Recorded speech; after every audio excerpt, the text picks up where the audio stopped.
Hi everybody, this is Kathleen Walker. Today is March 22nd, 2025, and I've been posting these videos as a form of therapy for the trauma of watching the BC New Democratic Party government with David Eby as Premier and Nikki Sharma as Attorney General lock up my little brother Paul Kierans in his group home for 588 days.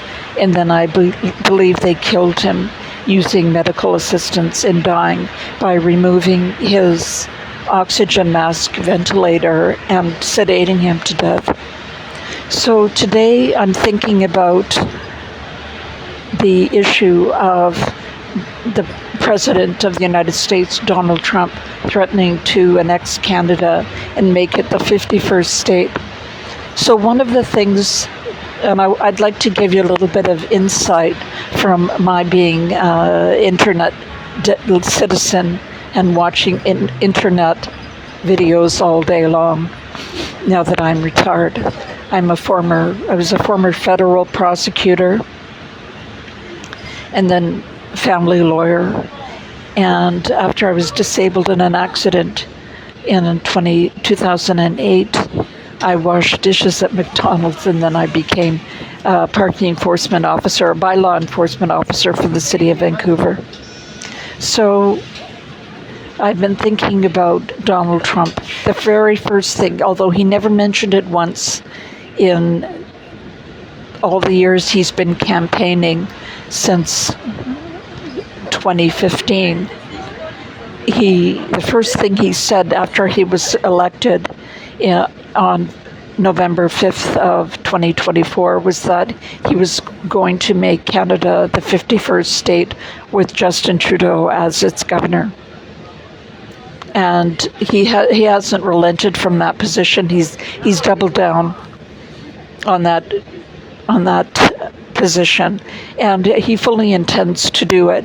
And Hitler annexed Czechoslovakia in an afternoon, and then it was not an independent state for 50 years. So it is potentially would be very easy for him to do.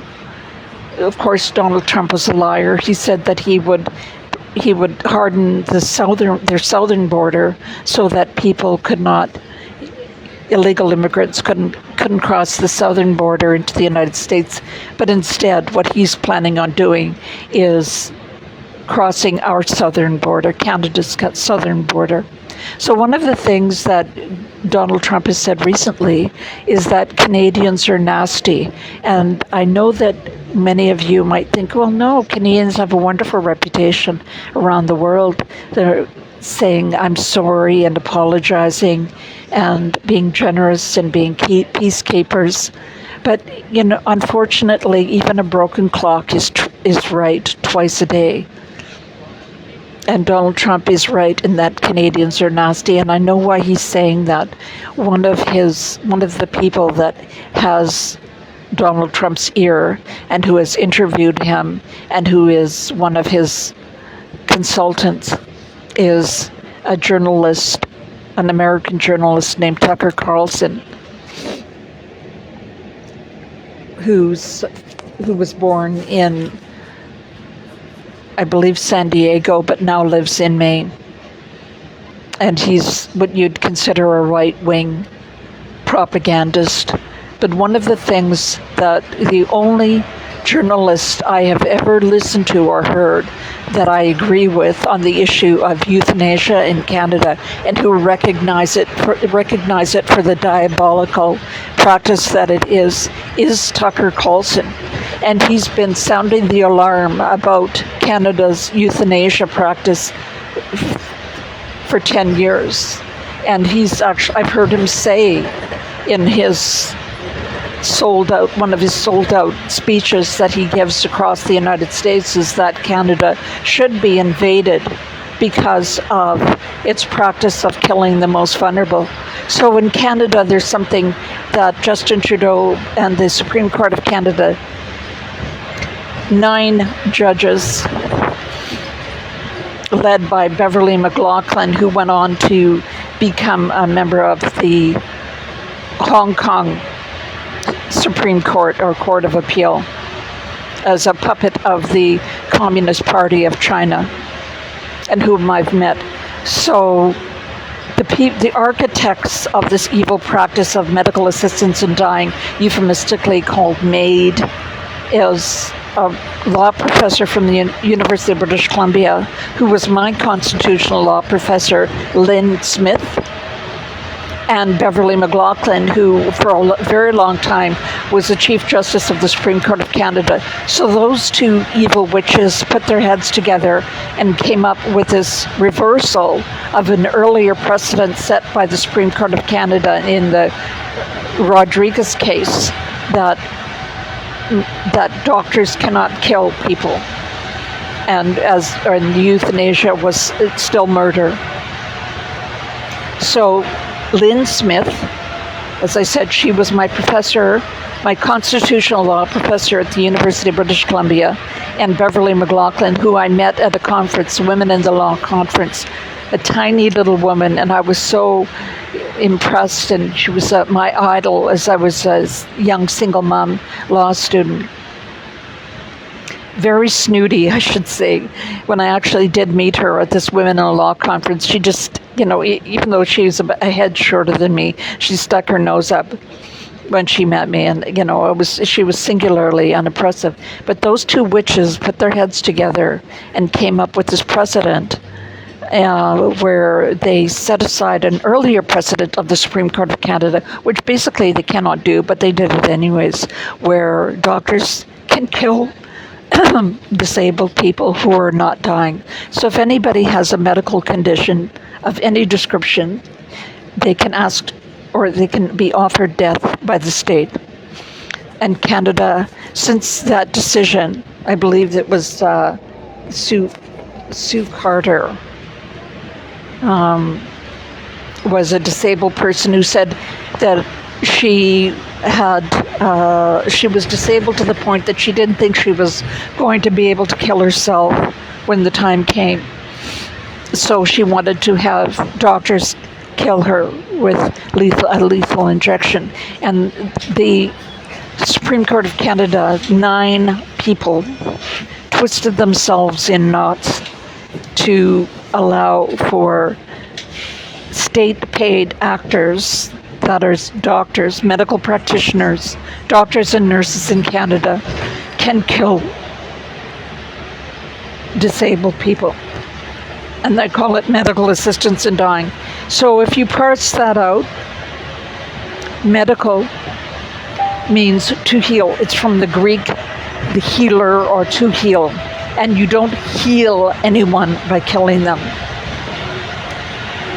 But Canada, since Justin Trudeau, so we had a perfect storm of evil where Fidel Castro's illegitimate bastard son, Justin Trudeau, was elected prime minister, and then that was followed by 2 minority governments where he was propped up by evil poser Jagmeet Singh.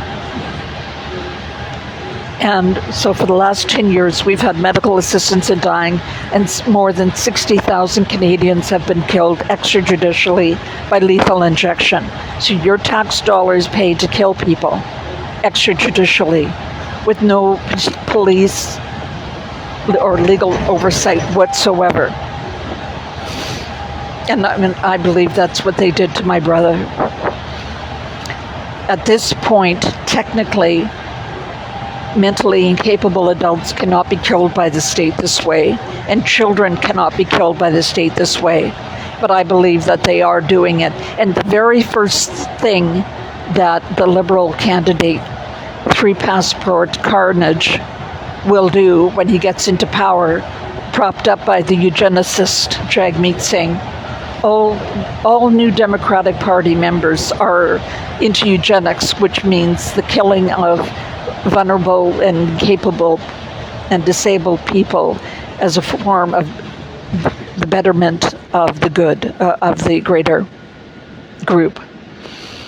Anyways, so what Donald Trump has been saying recently is that Canadians are nasty and everybody goes, oh no, they're not. They're so kind, and they say, I'm sorry. But Canadians are nasty because we've stood by. And I've had people say to me, oh, you don't understand. It's the compassionate thing to do, to kill disabled people. And that it's a form of self-delusion, because really what they think is it would be more convenient for these disabled people, including a veteran who asked for a wheelchair ramp, was offered death instead. So it may seem like a fine point, but Donald Trump is right when he says Canadians are nasty, because Canadians have stood by while 60,000 of their fellow citizens have been killed by the state extrajudicially by lethal injection. 20 a day. Now, today, as of today, 5 out of every 100 deaths in Canada is caused by a doctor or nurse administering a lethal injection. But the thing about Donald Trump, which makes him still a despicable, revolting person, is that unlike the Allies who occupied Europe to stop Hitler from killing innocent and vulnerable people, the Allies never intended to take over the sovereignty of France and Germany, Belgium and the Netherlands when they invaded. They just intended to stop illegitimate Hitler from his rampage against humanity. Whereas all that Donald Trump wants is he's using Canada's euthanasia and this allegation of Canadians being nasty as a way of stealing our resources, our electricity, our minerals, our oil, gold, uranium, etc. So the Allies occupied Europe on June 6th of 1944 on D-Day for a greater good, to free Europeans in occupied Europe so that they could govern themselves, which they've done. Whereas all that Donald Trump wants to do is steal our resources. But make no mistake, I've said this for 5 years, is that Canada's sovereignty is at risk. We are putting our sovereignty at risk with euthanasia. Donald Trump just wants to do what Canada is extrajudicially steal our most valuable resources. What Canadians have been doing to our most vulnerable and disabled citizens, which is extrajudicially steal their most valuable resource, which is the spark of life given to them by God. So Donald Trump is right, but he has the wrong motive. That's it for today. Thank you, everybody, for taking the time to watch and listen. It helps me to be able to express my feelings, even if it's just to the people here. Thank you.